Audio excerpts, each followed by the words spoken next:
We will wait for like 2 more minutes for more audience to join us.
那个讯息栏就好了。Hi everyone. I know it's pretty early in the New York City now, so I will wait for like 2 more minutes. So we'll start at 8:35 in New York City and like 9:35 p.m. in Taiwan and 10:35 p.m. in Japan. Yeah, so I'm kind of sleepy right now. And you are too, right, Sean? Yeah, and we are trying to wake up. And I'm trying to sleep, so.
Okay, hi everyone. So our event will start. Thank you. Good morning, good afternoon, and good evening. I know this is a virtual event, so we have speakers, also the audience coming from all of the world. Yeah, and it's pretty early in New York City, which my colleague May and I is here. Are here. Yeah, and we also have another speaker, Mika. Hi, say Hi. hi. Yeah, Mika is from Japan, from Tokyo now, right? So Yes, yeah, I'm in Tokyo. yeah. And when is it now? It's 10:30 in the night, so I'm kind of sleepy right now. Yeah. I had a So long you can. day, so Thank you so much, no, Mika. Yeah, thank you for having me. Mhm. yeah, I know it's not easy for us to hold an event across the different time zones, but we are really happy that we can make it. So this session is called Using Innovative Digital Technology for LGBTQ plus Work. So you all know that the world has been seriously impacted by COVID-19 pandemic. Services for LGBTQ plus community have also been hindered or disrupted and thus need to be adjusted or transformed in new ways. These virtual parallel events will share how LGBTQ plus and gender organizations in different countries use digital technology to provide services, education, and work in innovative way. So today we have two speakers, and one is Mika, and Mika Yakushi is the representative director and founder of Rabbit, and also another presenter, Mei Ran, is the director of marketing of Taiwan Tongzhi Association, and I'm the moderator. My name is Shang Sichendu, and I'm the Secretary General of Taiwan Tongzhi Association. Just a brief introduction of Hotline. So Tongzhi means LGBTQ in Mandarin. We are the first national LGBTQ organization in Taiwan since 1998. Yeah, we have more audience coming. Okay, so first I will let Mika to present Mika's work. So I will introduce Mika first. So Mika and his pronoun is him. He is the representative director of Rabbit, a non-profit organization which tackles LGBTQ youth issue in Japan, and a director of Pride House Tokyo, the first LGBTQ center in Japan. He's a member of the Global Shapers, a young leaders community born out of the World Economic Forum, and in 2019 was chosen as the Obama Foundation leader of Asia Pacific. Mika focused on support for children and youth and career assistance, conducted 1,500 more trainings and consultation on LGBTQ and diversity. So the Rapid provided educational materials to schools and consultation to companies and governments, provides career supports for more than 4,000 LGBTQ plus people, and operates one of the largest career forums on diversity in Japan with, wow, more than 600,000 participants. So with a particular focus on the field of intersectionality, including LGBTQ people with mental disabilities, established the first LGBTQ-friendly welfare service in Japan in 2021 and provides employment support to LGBTQ with mental and developmental disability. Okay, so the time is yours, Mika. Sean, thank you so much for introducing me. And May, it's so great to be here with you. Thank you so much. Well, hi everyone. Today I will introduce Japan's initiatives on using digital technology for LGBTQ plus work. As Sean introduced me, thank you. I'm Mika Yakushi, Representative Director of Rebit, a certified NPO in Tokyo, Japan. We aim to realize a society in which all children, including LGBTQ, can become adults as they are. Also, I'm a board member of Pride House Tokyo, Japan's first permanent LGBTQ center established in 2020. Well, I'm a trans man. Born as a girl, I tried to commit suicide when I was in high school without being able to consult anyone about my gender identity. I set up Rebit when I was a college student because I wanted to tell children like myself at the time who are suffering from differences that it's okay to be yourself. So at Rebit, we have provided more than 1,500 trainings on LGBTQ and diversities to companies, schools, and governments, and provided career support for LGBTQ+. Also, we launched Japan's first LGBTQ-friendly welfare service, which provides job hunting support for LGBTQs with mental disabilities. We are operating with 50 staff members and more than 600 volunteers, and we are based in Tokyo, Japan. Digital technologies are used in Japan for LGBTQ plus activities in a variety of settings.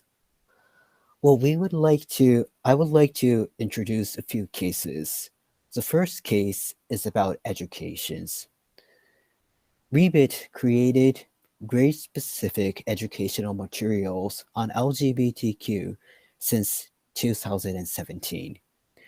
We made it available online for free download and sent hard copies to schools free of charge. It has been played and downloaded for more than 150,000 times, and now LGBTQ is included in more than half of all of elementary and middle school textbooks. The second case is an online career forum. Rebit hosts a diversity career forum, one of the largest career forums on diversity and work in Japan. It is conducted online at COVID-19 pandemic, and more than 40 major companies gave presentation on their initiatives and held talk sessions online. The event was made possible through the support from the Ministry of Health and the Ministry of Education, and in cooperation with more than 200 universities from all across Japan. The third case is employment support for LGBTQ people with mental disabilities.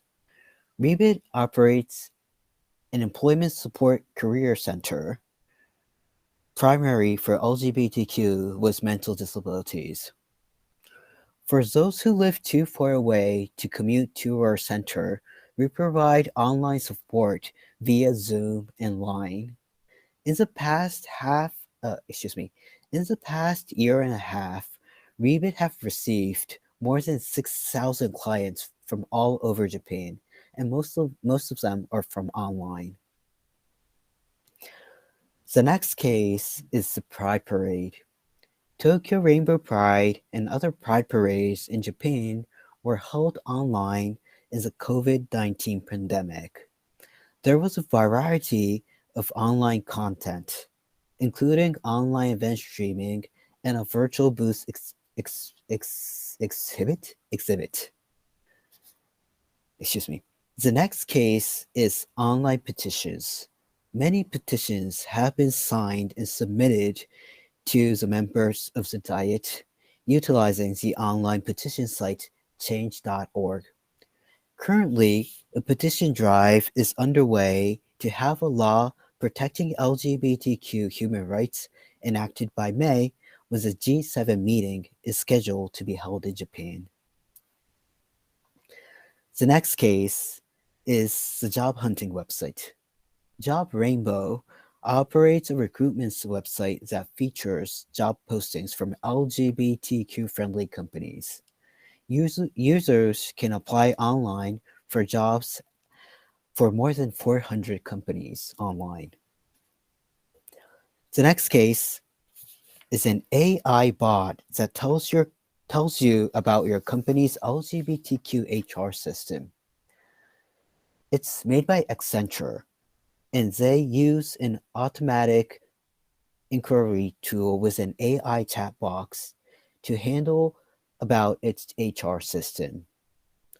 The initial purpose of the introduction of the system was to improve efficiency, but the parties involved have voices that it reduces the psychological burden when inquiring about the use of the life partner system, which recognizes same-sex partners in the company. This initiative has been well received both inside and outside the company and receives the Best Practice Award at the 2018 Workers' Pride Award. It is an award that gives out good practices that the companies do for LGBTQ. So, in conclusion, the power of technology played a major role in connecting the isolation of COVID-19 pandemic. I hope that in the coming years, we will make it possible to connect with a lot of more and more Asian and Asian organizations from all around the globe. Thank you very much. Thank you, Mika. Thank you so much. There are so many interesting cases in Japan. So yeah. So for the audience, you are very welcome to ask questions, to leave messages in the chat box. Yeah, and also we will have a Q&A session later. Yeah. So our next speaker is Mei. So Mei Ran is now the Director of Marketing at the Taiwan Tongzhi Hotline Association. She formerly gained experience as a social worker in sexual violence and HIV/AIDS. She has worked in Hotline as the Director of Marketing since 2015 and is now responsible for telephone consultation service, connecting social movements aiming to publicize LGBTQ+ activities and workplace equality. So Main's topic is using digital technology to support LGBTQ+ community. So now the time is yours, May. Okay, so hello everyone. Good morning, good afternoon, and good evening. And I'm happy to be here. And hello, Mika. It's pleasure to meet you again. My topic is want to share about our works in for digital technology for LGBTQ work, and I would like to introduce our organization a little bit more first. So Hotline is the first officially registered LGBTQ+ organization in Taiwan. And right now we have 2 offices in Taipei and in Kaohsiung. And also we have 4 different part of our works. So one is for community service. We do the telephone consultation service and also do a lot of different support group for the parents with LGBT kids and people live with HIV, transgender, and also lesbian, teenager, youth, elderly, whatever you mentioned, related to LGBT community. And we also do social education. We go to school, workplace, government, and to tell them what is LGBT and gender diversity. Also, we do the policy advocacy and the international collection work. So today I would want to share more about our work, and because the topics are related to technology, like Mika mentioned, actually technology has a huge role in our movement, during the same-sex marriage campaign in Taiwan. The social media has helped us to amplify our voice and create a new community, and that the public to hear more about our stories and understand more about our situation. Even at that time, there's a lot of disinformation, and but anyway, it's still the biggest social education class for the whole society to everyone. And then we have the COVID-19. I think that pushes us to go further. We have to think about how to bring everything we work online, and we have to think like a hybrid work model all the time. And it's also the time think the opportunity to us to think about how to work differently and creatively so we can create more values. Today, the two cases I want to share actually is work with our corporate partners. And I think in partner with them, we are able to use a new method to provide our works. And I learned a lot from all the process. So the first thing is the coming out chatbot. I want to play a very short film now.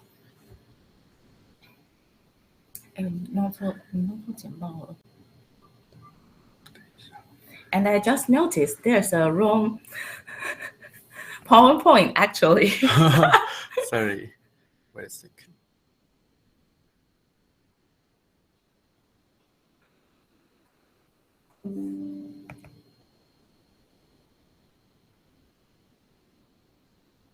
How safe is it to share your truth with those closest to you?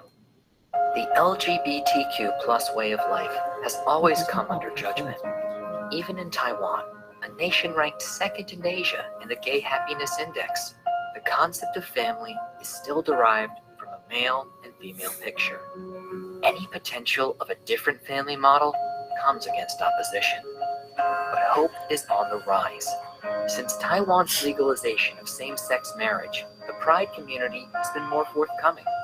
Conversations that were hush whispers are coming out in public. Confrontations are never easy, and Hotline is keen on supporting dialogues with family, friends, relatives, and colleagues. Together with Meta and Standard Chartered, Hotline built Coming Out Bot, an interactive robot the community and their closeskins can engage with to understand their loved ones. Users are guided by real social workers and families with similar experiences. Additionally, fun quizzes and filters lighten the air about the conversations that would surface, a method the community adored. The impact of Coming Out Bot is evidenced by the results. Awareness and interactions echoed beyond Taiwan. A campaign with a bright message of hope for the LGBTQ plus community. Love is love. Understanding this essential human right is the way forward to safer homes, eventually contributing to a more compassionate society. Partnerships like this that have such positive impact just goes to show what larger businesses and small NGOs can achieve by coming together. The sky is the limit.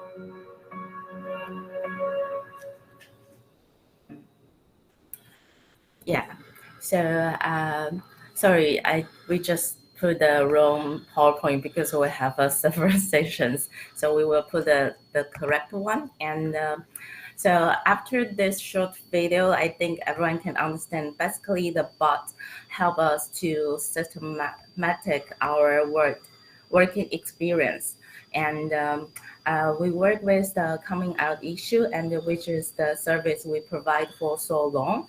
And so by this bot, we can put our own experience into here. So entering the coming out bot, the user can step by step to choose their own situation and the conviction, like they are cisgender or homosexual or transgender, like that, and to see if they are ready to come out or not. And you can also play it as allies. So if you want to help your LGBTQ plus friends, and then the bot will help you to prepare the risk and the challenges of coming out to different targets. So if you want to come out to your parents, and what can you do, and or if you want to come out to your colleagues, what can you do, like that. So then you will have the advice and the reminders on different ways to come out or not. And you can also get the information and the resources from there. And so what we have seen through the chatbot, I think we initially think about organizing the chatbot like that will lose the connection, the words of the people, because we always think the chatbot and the technology is very cold, and we always do the face-to-face service, or we do a telephone consultation, so we always have like a voice, and we think that is more connection. But by the experience we do, we feel like we can still create natural warmth through the adjustments to the image and the texture contact. So some users even get feedback to us saying they felt supported, and the operability and the feasibility of the technology is more than our expectation, actually. And then we also feel it's also a very useful tool to the physical event, because before we always have the regular group for those who think about coming out, and then now we will ask the participant to use this first, actually, so they can go through every steps and to think about the general reminders and advice in advance. So when they come to our meeting, we can have more focus and the direct discussion during the group. We don't have to do the whole thing again. We can just go to everyone's specific situation and to talk about how can we do after that. And also, I feel the number of the people reach, it's really way more than the physical groups. After we launched this chatbot for 1 or 2 months, I think we already have like 2,000 to 3,000 unique users. And by the physical one, for a year, probably we can only get 100 people. So it's kind of like a huge differences. Like we can reach a lot of more people than the physical thing we can do. And as I mentioned, you can also use this chatbot as allies. Like if you want to know more about you want to know how to help your LGBT friends. But in the meantime, we also hear about some of our friends, they use this to pretend they are LGBT themselves, to go through the situation probably they have to, and that help them to know more about our community's situation and how hard it is. So it's also kind of a good way we can break through the echo chamber, so that more people to understand what exactly the process, the coming out process. Yeah. So the second one I want to share is the creative studio we work with Apple. The program is actually provide a space and the equipment and the apps for young LGBTQ designer to exchange ideas with mentors and discuss how to design, create, and promote content that represents themselves and their communities. And it also creates a safe space for young people to explore their gender and identity through creatively, while providing guidance and inspiration of the participants to complete their projects. And also we offering the resource and our insights into the design industry. And that is a 5 weeks workshop. And after the 5 weeks workshop, actually people, we come out with different IG filters. And last year during our Pride, actually we used this filters to do a lot of campaign, and you can also find this in the IG. You just Google how a creative studio, you can see these 3 different IG filters. You are welcome to use it. It's quite interesting. That work is met by all the participants together, and there's one participant also create their own IG filters, and I think they got more users than we had. But so actually it's a lot of May, do you want to explain what's the Chinese characters, the binary characters on the filter? Okay, so there is something in Mandarin that means a friendship value. Yeah. it's like a Friendship. friendship. Friendship is very precious. Yeah. Friendship is very And precious. love is precious. Yeah, like that in Mandarin. Yeah, so it's quite cute. I like it. I also use it a lot. And so I think this project is for me it's also like a learning. Yes, because we know how to do storytelling and the group work, but it's rare for us to use technology art as a way to explore or express stories.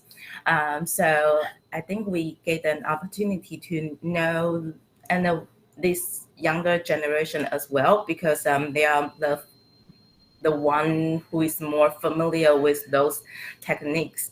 And so I think we also reach to a different people we have never reached by this workshop. And also I think for those participants, it's also very a valuable opportunity for them, because they can see the lectures as a role model. Some of our lectures in this 5 weeks workshop, actually they are LGBTQ as well, and so they have exchanged a lot of experience by this. And every time when they finish the workshop, we can always see they talk a lot after that. And also from this experience, I also see the young generation actually has more diverse identities. Like we have like almost 20 young participants, and most of them, they are not only identified they are like gay or lesbian, but even like transgender or the non-binary. And also, as you can see in the picture, actually the workshop is held in a very open space. It's like just inside the Apple store. So when we had that event, actually the first time when I go there, I kind of shocked, because every time our events and our group is always in the room, and it's not like a pride, but it's like everyone just works by us, and all the things in the very big screen, and so everyone knows what is going on here. So everyone will know probably they are all the LGBT, and I think all the participants, they feel quite okay with that. So at that time, I really feel like, oh, okay, we are at the time like everyone can be so free and so easy with themselves. That is the thing I really surprised and I'm very happy with. Yeah, and so after all of this, like I mentioned, I think different platforms always let us reach out a different community and collab with this corporates. I think we also learn a lot from them, especially like they provide a lot of resources, and those is the thing like we never had before. And so in partner with them, I think when we find out the common interest, we can do good things together. Like those two packages, we provide our needs and insights and ideas from the community, and they provide their resources like money, skills, equipment, and I should say, if we don't have supports from them, we probably cannot able to create such a nice tools and use program. And so I think we both achieve our goals. It's kind of like a win-win situation. However, I also feel it's really not easy, because in real life, in actually those two opportunities come because the corporates make the first move. So even though the big corporates has their own issues, but they do value diversity and inclusion as well. So they also want to something can benefit the community, and I also very thankful for that. And they also, so we took the opportunity to work together.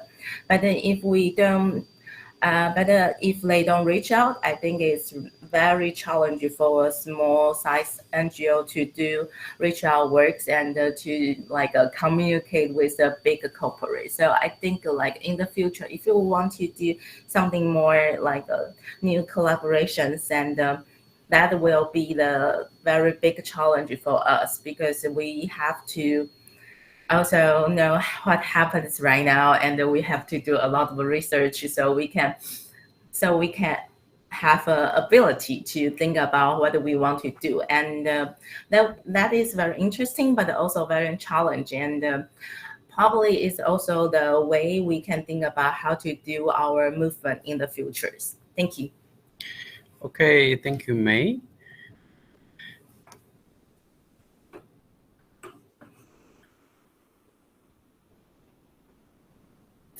Okay, now I'm back. Yeah, so thanks, May and Mika, for your presentations. So now, okay. Now we are open to a Q&A. So if you have questions, you can just raise your hand and share your ideas, or just leave a message in the chat box. So,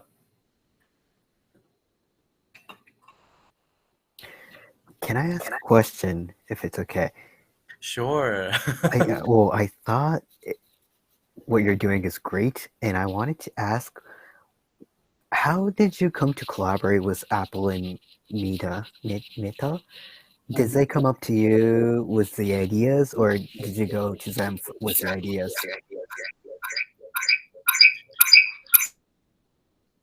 Sorry. Oh, yeah. Did you hear me? Okay. Mm-hmm. Yeah. Sorry, there's a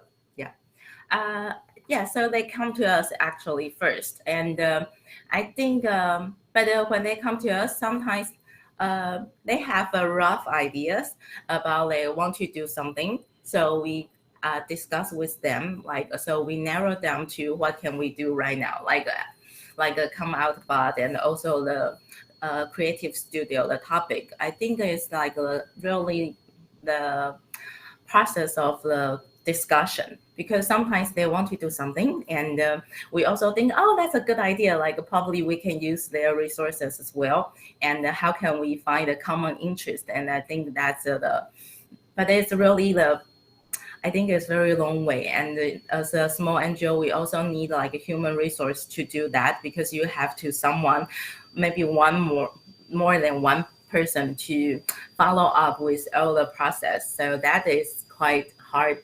Yeah, but it's also very nice, because when it's really come out to something you can use with, and I think the bot is really helps our original work a lot, and the studios is also made us think about a new way to do a youth program. Yes. Yeah.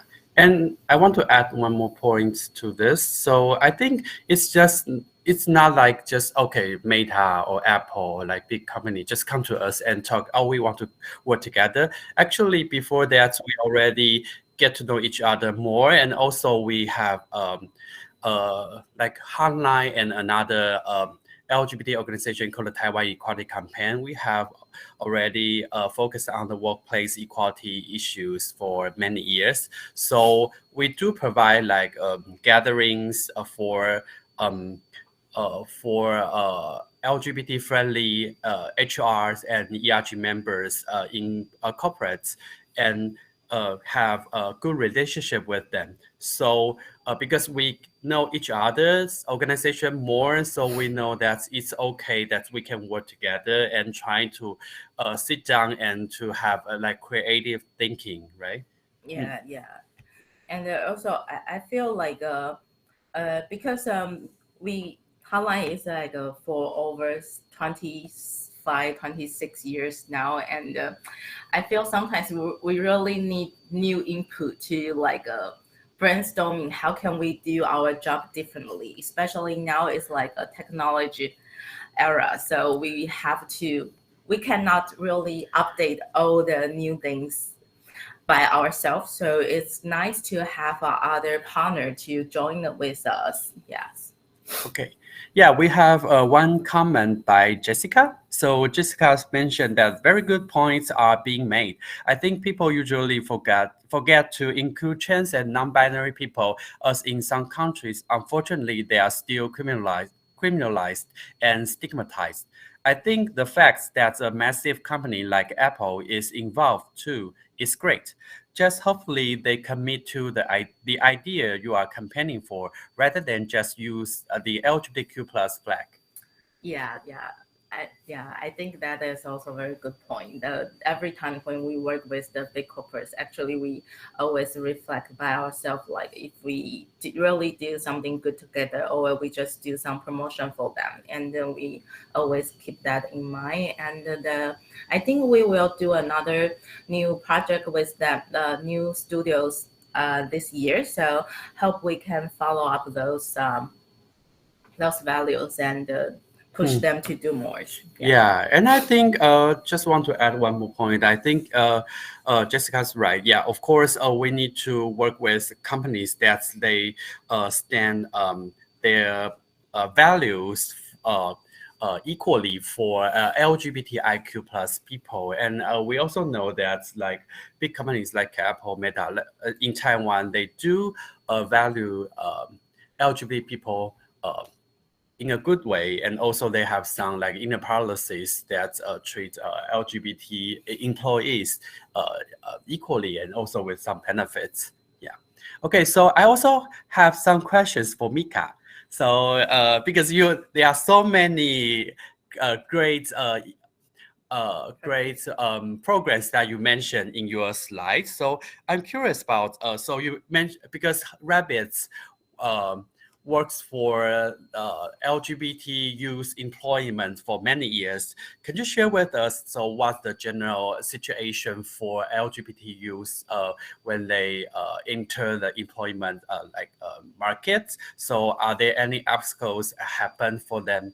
Yeah, and also like you mentioned about this petition happened in Japan, which like for Taiwanese, we are also pay attention to this. Can you share with us more about like what's happened? Because we also see the news about like some close people near to the prime minister saying some wrongful words, right? So yeah. Thank you so much.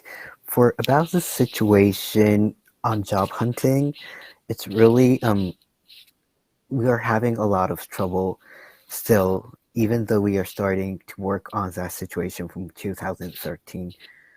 Well, 87% of the transgender youth are harassed when they're trying to job hunt, because a lot of companies, they don't still know a lot about LGBTQ.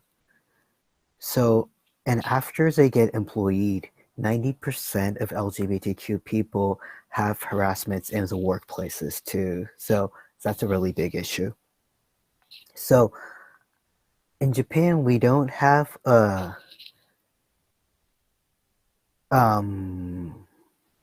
law for LGBTQ. So we're trying to make that law to prevent harassment and discrimination. So we tried to have that in 2020 before the Tokyo Olympics, but it didn't happen. So we're trying again before the G7 in Hiroshima in May.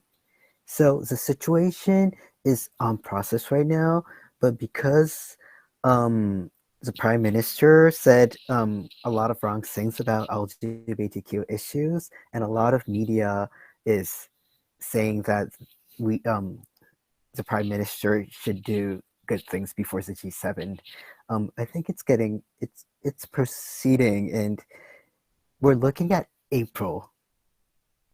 Yeah, we're thinking that in April we're gonna have a law, so we're trying very hard right now.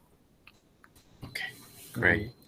Yeah, we also share the petition to our Taiwanese LGBT community. I hope we can get more international supports for you. Okay. Yeah. Thank you so much. Yeah, and I'm also curious about, because you also mentioned you have the AI bot. Can you also tell us more about how you made it? You also work with some partners, or yeah? Thank you. Actually, the AI bot I mentioned is made by Accenture. Yeah, and it's not our bot. Yeah. But Accenture, they have this HR AI bot, and if you ask questions about the HR system, they sent it back with AI. Oh. So you don't have to come out to ask about like same-sex partner issues in the HR system. Oh, So yeah. Mhm. okay. So if you want to be in the closet and use it, you can use it. Oh, so they can still remain their like privacy and don't be checked. Okay, that's great. Yeah. So for the audience, do you have any other like questions or comments? Now is the time.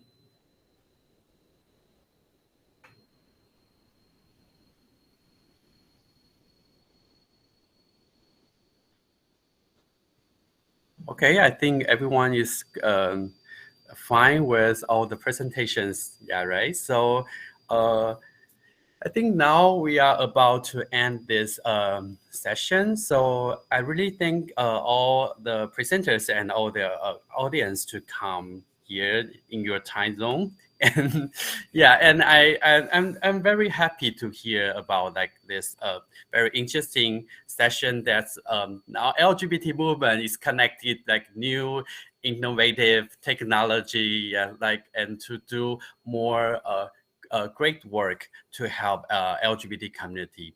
Yeah, and so I have a last request. So before our before our session ends, could we have a group photo together? So for the audience, if you don't mind, could you just turn on your camera?